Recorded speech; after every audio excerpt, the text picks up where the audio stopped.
Marks the 150th anniversary of the completion of the Transcontinental Railroad. It was a major milestone, of course, of the 19th century, but KPIX 5's John Ramos shows us that a new exhibit in San Francisco is raising questions about the darker side of what is often thought of as progress.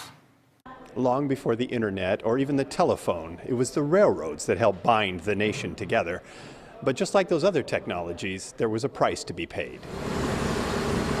On display at the California Historical Society's museum is the Transcontinental Railroad's final golden spike, a symbol of the taming of the West and the beginning of what has been called the American century.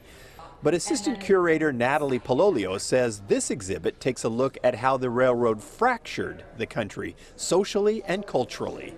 And I mean that in terms of their exploitation of immigrant labor, the displacement of indigenous tribes along the lines, and then also their contributions to corruption, corporate corruption.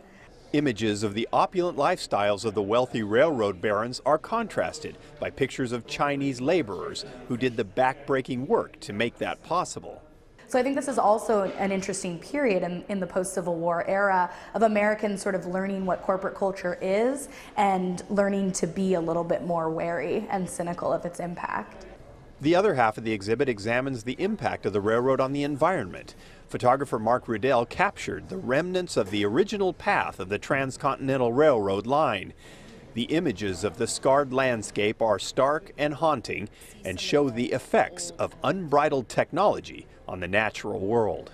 Well, I think it's meant to make you look carefully and to scrutinize the details and to think very deeply about what technology means to us and how it changes our lives, and sometimes for better, sometimes for worse.